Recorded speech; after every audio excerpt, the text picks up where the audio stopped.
Olá, bem-vindas, bem-vindos e bem-vindos a mais um debate do Encontro de Cinema Negro Oswald Rububu, Brasil, África, Caribe e outras diásporas, 13 anos. Esse debate é muito especial e a gente vai acabar por conversar com realizadoras, realizadores, diretores de fotografia e produtores das seguintes obras: Só Sei Sentir, Chayoncé, Corpo Preto, Movimento, Macari Eliette Miranda, Minguante, Maurício Moraes, Perifericu, Nail Mendel, Rosa Caldeira, Stephanie Fernanda e Vita Pereira, Honor Black Transwoman, de Ceia de Banjo e Bonde, de Asaf Lucas. Vamos receber nessa conversa o El Amorim, produção executiva e diretor de fotografia de Perifericu, e também Duca Caldeira, também diretora de fotografia e produtora de Só Sei Sentir, da Chayoncé. Muito obrigada, queridas. Como é que vocês estão? Oi, gente. Primeiro dizer que para a gente é uma honra, assim, né, ter o nosso filme selecionado no Encontro de Cinema Negro. Para a gente, assim, é um espaço muito importante de construir. Acho que nossas narrativas falam sobre isso também. Então, primeiro dizer que estou chegando bem, muito feliz de estar compondo aqui esse espaço com vocês. E para começar é isso, Pri. Obrigada, Duca. Estou bem também, queria pedir licença para você falar, conversar aqui no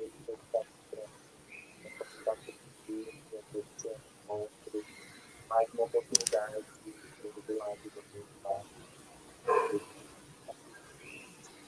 Duca, a gente só vai pedir no debate para você falar um pouquinho mais alto, para que a gente possa captar melhor o som para o público de casa, pode ser? A gente agradece. Acho que assim, num primeiro momento, eu vou fazer uma pergunta mais geral para as duas, né? Pensando o processo de produção, direção, vocês acompanharam de perto por conta do processo de fotografia, enfim. E nessas perguntas mais gerais, que a gente já chama Macário para a roda de Corpo Preto Movimento, acho que aproveitando que Macário está chegando, nessas perguntas mais gerais, a gente explora um pouco esses aspectos de produção, circulação, do que foi o filme para vocês nesse sentido. E aí acho que a gente começa com o El de Perifericu, depois a gente passa para a Duca, de Só Sei Sentir, e depois a gente chama Macário. Pode ser essa ordem? Não é a ordem de exibição, mas a gente vai fazer um pouquinho diferente dessa vez. E aí a gente começa conversando com ela. Tranquilo, então. Então eu vou contar um pouquinho da história do Periférico. Esse filme, ele nasce, na verdade, com uma websérie lá em 2016, que é uma websérie que se chama Babado Periférico, ela tem um episódio disponível, inclusive no YouTube, que era uma ideia de começar a contar essas histórias de pessoas LGBTs de quebrada, né? Então, mostrar para as pessoas que não é contraditório você ser LGBT e você ser da periferia, um espaço que às vezes é difícil, né, para a gente que é LGBT, viver mesmo, né, enfim, se relacionar nesse espaço de forma mais tranquila.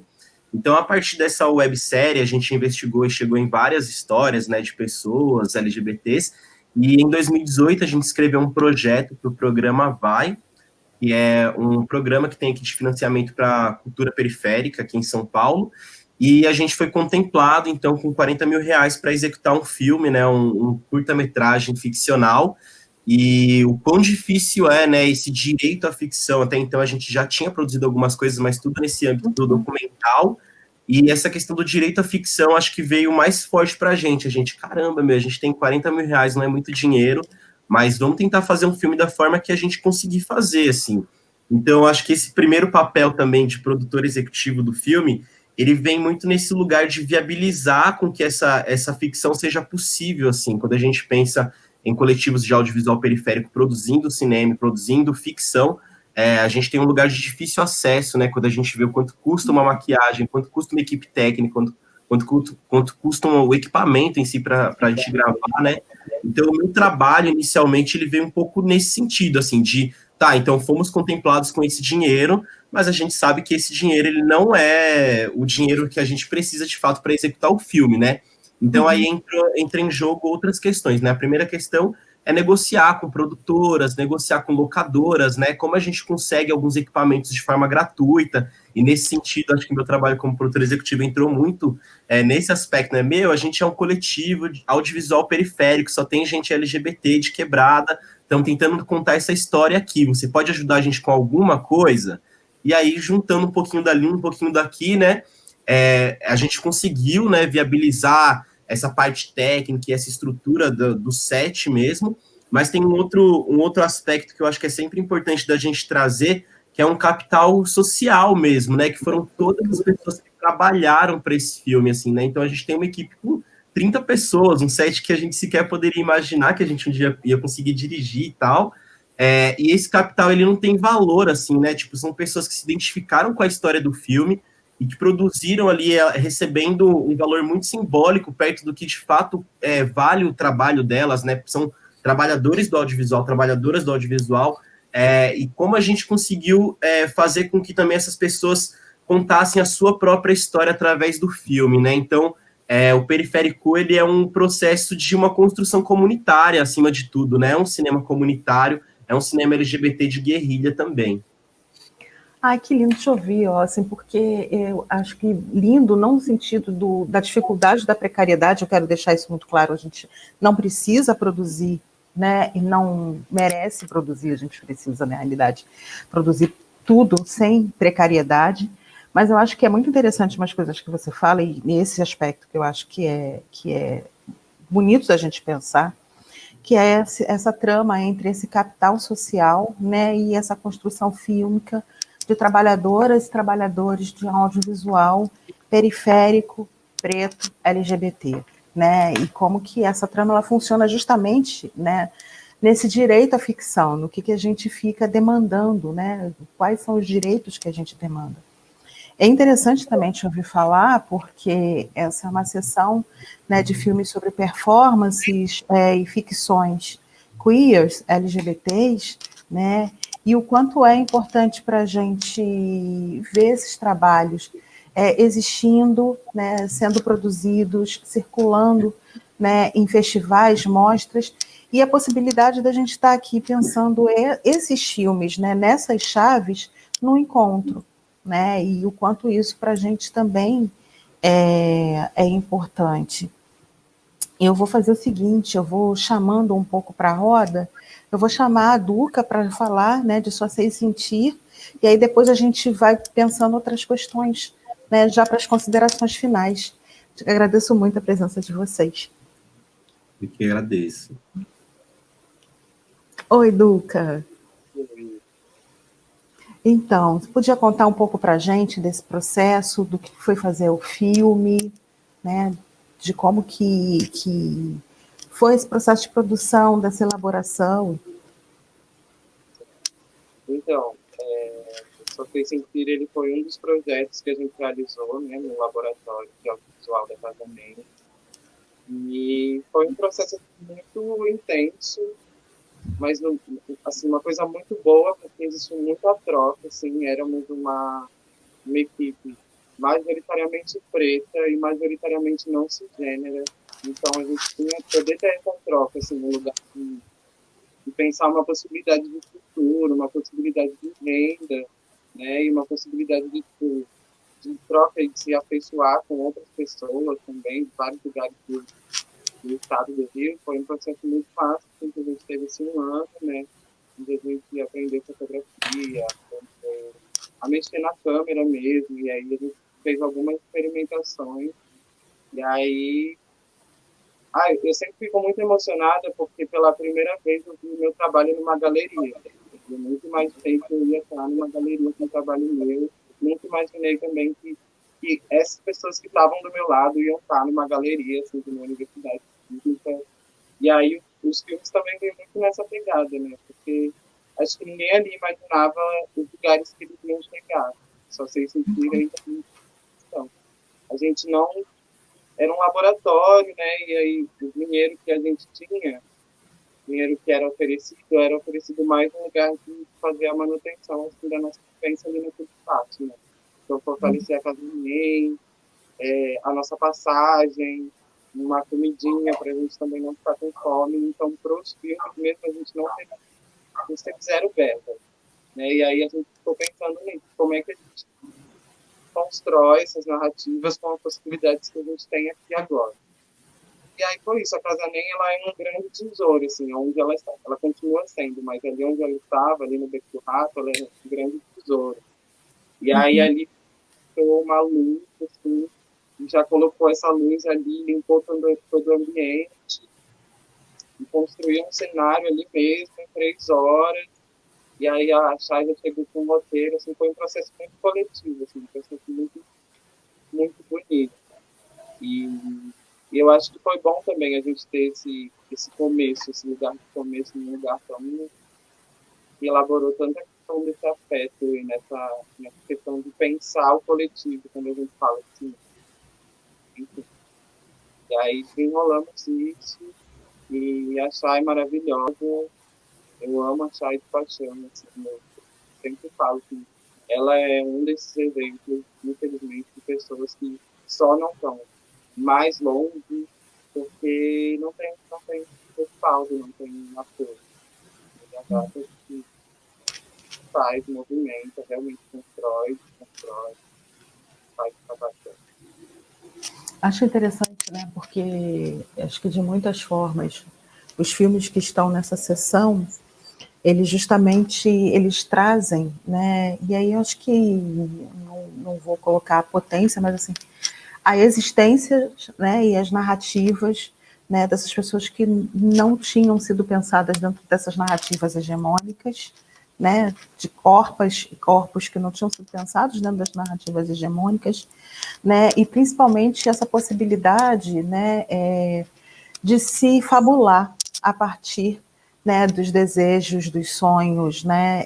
E é muito interessante também da gente pensar essa sessão justamente porque essa sessão ela é uma fabulação, né, a partir dessas performances, dessas ficções, sobre essas possibilidades mesmo de existir, mas muito mais do que isso também, dessa multiplicidade existente, né?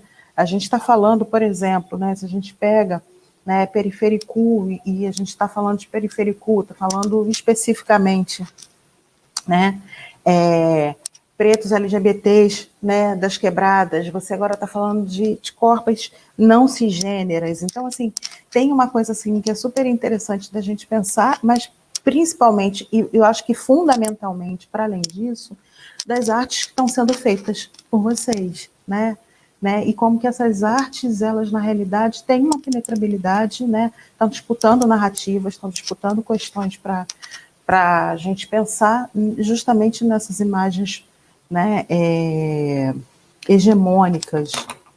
E aí, acho que nesse sentido, também para a gente ter um tempinho para falar mais nessa última rodada final, eu chamo o Macário para a gente conversar, e aí a gente vai tecendo outras considerações no final, e a gente agradece.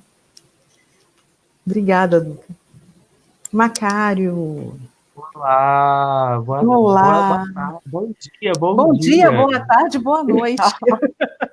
Bom dia para quem é de bom dia, boa noite para quem é de boa noite. E boa tarde para quem é de boa tarde. Ai, Macário, a gente está aqui conversando um pouco sobre processos, sobre criações, sobre narrativas, né? E a gente queria que você falasse, né, um pouco do Corpo Preto Movimento, né, da tua parceria com essa cena do Rio de Janeiro, mas principalmente também com tua parceira, a diretora Eliette Miranda. Conta um pouquinho para a gente do teu filme, né? Como é que foi esse processo? A gente acabou de assistir, a gente quer que o filme, né, também fique nos povoando. Conta um pouco para a gente, por favor. Fizemos um Corpo Preto Movimento. Aí é tão difícil de saber assim, um começo, sabe? Eu tô assim, vários começos na minha cabeça, mas vamos lá. Eu estudei na Darcy Ribeiro durante 7 anos. Fiz alguns filmes na escola durante todo esse processo. A escola sempre abraçou muito meus projetos. Quando eu voltei para o Brasil, em 2013, eu precisei fazer fisioterapia, porque eu fui atropelado na Espanha. e eu quebrei o braço esquerdo. Eu não estava conseguindo muito evoluir na fisioterapia e eu precisava de alguma coisa que me fizesse mover para não perder os meus movimentos. E aí eu fui até o Nós do Morro e conheci Eliette Miranda, comecei a dançar afro com a Eliette. E a Eliette mudou todo o meu corpo, não só o meu corpo enquanto consciência corporal, mas também um corpo cênico político no meio da arte. E desde então, há 7 anos, eu faço parte da companhia de dança afro chamada Corpo Afro. Também sobre, né, direção e coreografia de Eliette Miranda. E durante essa relação, a gente vem produzindo filmes que, sobretudo, falem da nossa história com o movimento, com o corpo. E durante esses anos que eu fiquei na Darcy Ribeiro, nós tínhamos, né, juntos esse projeto do Corpo Preto Movimento. E a gente reuniu cerca de 40 artistas da cena preta contemporânea da cidade do Rio de Janeiro e gravamos diferentes performances com ele e fizemos algo surrealista, videodança, contemporâneo. Ainda não inventei bem o conceito, mas ele vai chegar.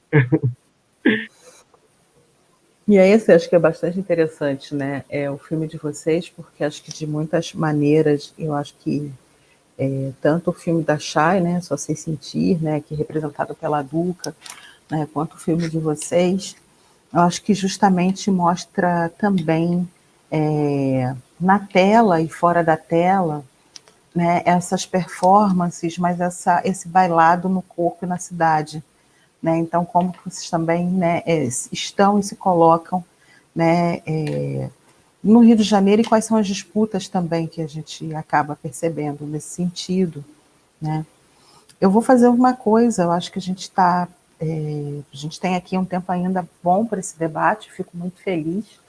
Eu vou colocar vocês três para a gente conversar e a gente vai formando essa roda, né, de alguns aspectos que vocês gostariam, né, de trabalhar melhor. Acho que, assim, para o El, se você puder falar do aspecto da direção de fotografia, né, e também você falou muito do direito à ficção, se você puder falar do roteiro, né, dessa construção, eu acho que o roteiro de Periférico é um roteiro, assim, muito incrível, e eu gosto muito, muito de algumas cenas, principalmente, né, a cena da performance poética. Então, tem umas coisas muito preciosas.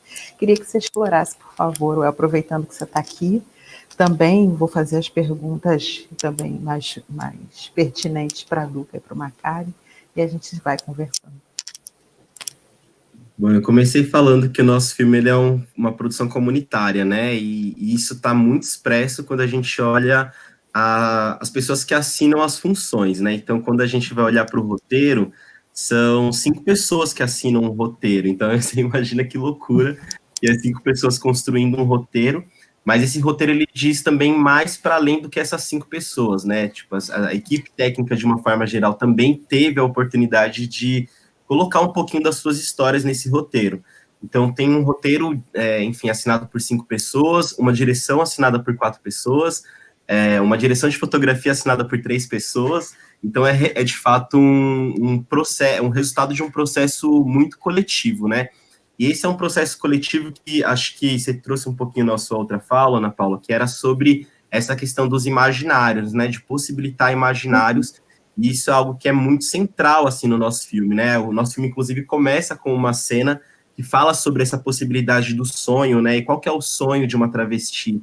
E, inclusive, foi uma cena gravada na Casa 1, né? Que é um centro de acolhida para pessoas LGBTs aqui em São Paulo. E para a gente era muito importante possibilitar esse imaginário, né? Qual que é esse mundo em que o nosso corpo é possível no futuro?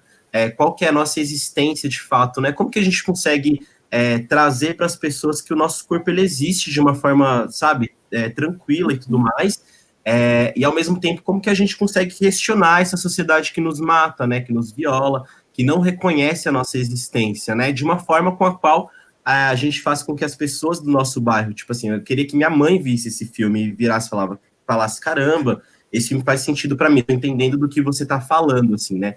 Então, o processo de construção do roteiro, ele veio muito disso, né? De entender que são corpos periféricos, então é um corpo periférico, quando está no centro, ocupando o centro de São Paulo, né? A gente tem um gueto LGBT aqui no centro, que é a região do Arouche, e a gente trouxe esse gueto, enfim, a gente queria trazer essa memória histórica, né, de um lugar que é histórico para o movimento LGBT também no filme, e ao mesmo tempo a gente tem a quebrada, né, então isso a gente trouxe também refletido na fotografia, né, de que forma a gente consegue trazer esse centro, às vezes, como um não lugar, né, e aí pensando nas cores da fotografia, pensando em como a gente cria esse registro imagético das pessoas, mas como que a gente também traz essa questão da quebrada com maior proximidade, né, e a quebrada sendo esse lugar que muitas vezes, a gente tem que sair vestido de um jeito para trocar roupa no centro, porque na quebrada a gente pode ser muito mais hostilizado. Como que a gente traz esse território enquanto pertencimento e não, sabe, como distanciamento, assim.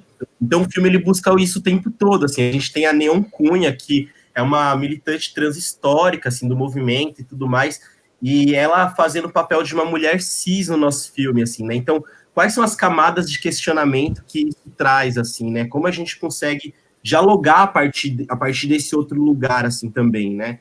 Então, eu acho que é isso, né? Um filme que conta um pouco da história de cada uma das pessoas que fizeram parte da direção, cada uma das pessoas que fizeram parte do filme, mas, acima de tudo, eu acho que é um filme para, de fato, fazer com que as pessoas imaginem, assim, possibilite essa existência mesmo, assim, né? Que muito nos é negada, e num tom de leveza, né? Então, a gente tem uma cena que é a Vita, ela tá ali na casa com a mãe e ela começa a cantar o louvor, e aquilo não é contraditório, assim, né? Quando a gente olha para Quebrada, a gente pensa que o que mais tem nas ruas de Quebrada são igrejas evangélicas, a gente entende também que tem muitas pessoas LGBTs e que não é contraditório pessoas LGBTs cantarem hinos de igreja, né? Isso faz parte da construção de identidade também dessas pessoas, né? De como elas se formaram, né? Então a gente quis muito com esse filme trazer essa leveza, assim, desse cotidiano nosso,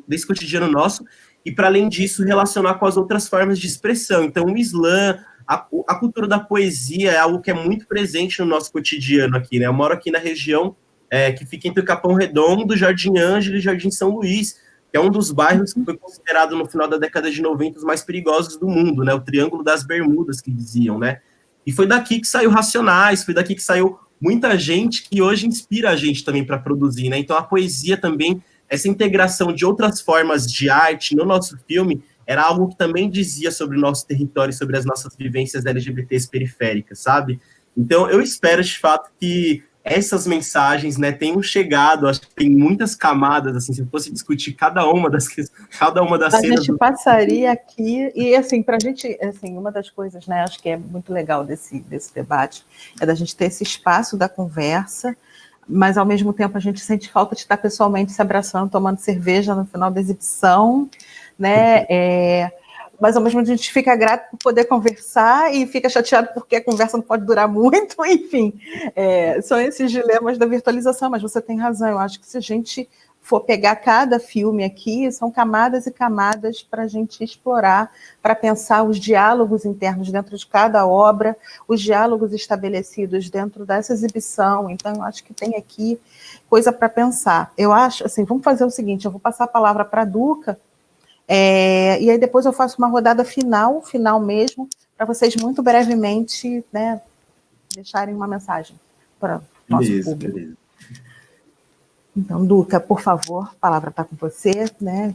Pensando também um pouco nessa função, né, da fotografia, nessa função da fotografia, você já falou um pouco da questão da iluminação, enfim, e também dos processos coletivos, também de ter feito a partir de uma oficina, também de uma casa de acolhimento. Então, explora o que você acha que a gente, né, precisa ouvir, ou você gostaria que a gente ouvisse. Então, a fotografia a gente construiu muito, foi eu, a Bruna Andrade e a Suzy Rocha, e a gente construiu a fotografia muito no que a Chay, porque a Chay tinha essa imagem, assim, que era muito forte, assim, uma imagem que transcendia também a coisa da imagem, tinha som, tinha cheiro, tinha outra coisa, e aí a gente foi conversando, trocando essa ideia, E aí ela chegou, tipo, falando sobre a pele dela, que era uma coisa que chamava a atenção dela quando ela dançava, a questão do suor, né? E aí a gente foi pensando na fotografia também nessa questão do suor, mas tem também ficar naquela coisa de, vamos botar um óleo aqui, vamos ficar aquela pele, né? E aí construindo também nas cores que ela gostava, enfim, esse processo de troca mesmo, e aí ela já chegou e falou assim, não, eu vou botar um colarzão com um leãozão aqui, todo mundo um dourado, um tigre dourado, aí a gente já, pô, mas foi esse processo mesmo de entendimento, de troca, assim, nada muito nada muito, não quadrado, mas nada muito de uma coisa profissional, de estudo, de cores, assim, foi mais um lugar dessa troca mesmo do dia a dia, do que a gente vivia, do que a gente passava, e aí e foi muito isso. Que bom a gente te ouvir, porque eu acho que também isso diz muito, né, de algumas produções, mas também quais são as demandas que a gente precisa ter para pensar para outras produções e para as futuras produções, né, e como que a gente vai costurando, né, essas imagens. Adorei você ouvir, adorei ouvir você falando, né, Duca, que a imagem tinha som, a imagem tinha cheiro, que é uma coisa que a gente às vezes perde, né? A gente desesperde nesse processo. Eu acho que é muito disso mesmo. Eu passo agora para Macário e depois a gente faz essa última rodada. Pode ser?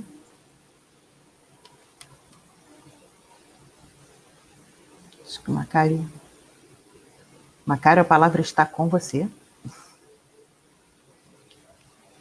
Tinha caído aqui. Querido, aqui tem uma regra. Cai e volta, a gente cai, a gente volta, a gente não sai daqui. A gente está falando da fotografia, né? A gente está falando, na realidade, dos aspectos que você gostaria de valorizar do filme nesse debate, né? O que você gostaria um pouco de trazer para o público. A gente um pouco pensou fotografia de Duca e de Joel, porque eles vieram representando os filmes e fizeram fotografia coincidentemente. Mas você fica à vontade para falar o que você gostaria que a gente ouvisse. Eu acredito que um ponto muito importante no Corpo Preto Movimento são os artistas que participam. São todos muito maravilhosos, todos muito próximos também, tanto a mim quanto da Eliette, e muito presentes também, né, nesse circuito da rua, que é um símbolo, algo que eu pesquiso muito dentro dessa cinematografia. O processo, a gente teve alguns convidados, né, para fazer fotografia do filme, como o Cruz, que assistiu o filme ontem, inclusive, aqui em casa, esse corte que nem é o corte final, mas também são processos, e é sobre isso também, né? O filme não necessariamente precisa estar finalizado, né? E eu acredito nessa constante mudança e evolução, tudo pode acontecer. Eu acredito muito na questão do olhar também, para finalizar. Eu fiz a grande parte, né, da fotografia do filme, e eu acredito que por mais que a gente tenha essa observação do que é o ISO, do que é o diafragma, o obturador, saiba calcular números exatos para colocar isso numa melhora técnica, eu acho que o que vale muito é o olhar, sobretudo. Eu acho que quando você não tem um olhar para aquilo, uma paixão refletida sobre as imagens que a sua mente reproduz junto com o seu coração e aquela câmera, técnica nenhuma vai expressar uma beleza artística. Você tem razão. Obrigada por lembrar da paixão. Assim, é bom, né, ouvir, porque a gente também vai costurando um pouco, né, esses sentidos da sessão. Então, a gente está falando de som, a gente está falando de cheiro, a gente está falando de coletividade, está falando de afeto, está falando de paixão, né? A gente não deixa de falar nunca, fazendo cinema preto, de paixão. Muito legal você lembrar disso, Macário. Eu queria deixar com vocês a palavra para a gente finalizar, infelizmente, o debate, né? Então, se vocês puderem trazer as considerações finais, acho que a gente começa acho que por Macário, passa por El, deixa Duca finalizar, a gente muda um pouco a ordem, bagunçar um pouco a ordem. Macário, se você quiser já emendar e deixar as suas considerações, o que você gostaria que o público ficasse de Corpo Preto Movimento? Bom, como considerações finais, eu vou aproveitar o momento e vou agradecer a todo mundo da equipe do Centro Afro, que, falando de paixão, né, eu acho que é muito sobre isso, entre todos vocês que trabalham para que isso aconteça anualmente, se reinventando, lutando, existindo e reexistindo.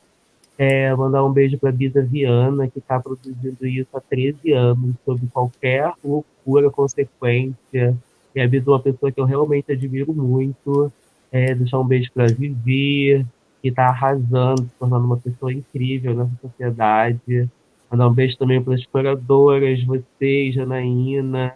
Eu imagino o trabalho que é tudo isso, e é uma loucura mesmo. E tem que mandar texto, tem que falar do filme, tem que fazer planilha. E quero mandar um beijo para a JG também, maravilhoso, que cuida daquele centro afro e é um corpo super presente. Clarice, Janaína Refém também, outra que trabalha dia e noite, noite e dia. E é isso. Paixão, Centro Afro Carioca de Cinema, Zózimo Bulbul presente, a câmera é uma arma. Salve Zózimo Bulbul. Salve Zózimo. Duca não, o El, agora é o El. Eu mesmo coloco ordem, eu mesmo troco a ordem. Bom, então, primeiro agradecer também o Encontro de Cinema Negro, né, por essa possibilidade de troca também com outros realizadores aqui.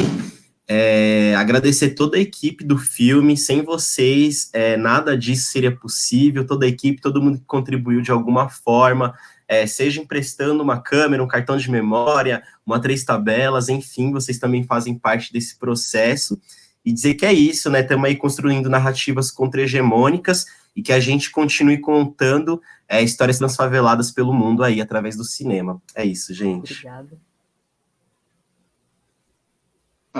Eu também queria agradecer ao Encontro de Cinema Negro, queria agradecer ao Afro Carioca, queria também agradecer a toda a equipe de Só Sei Sentir, por quem eu tenho um carinho absurdo.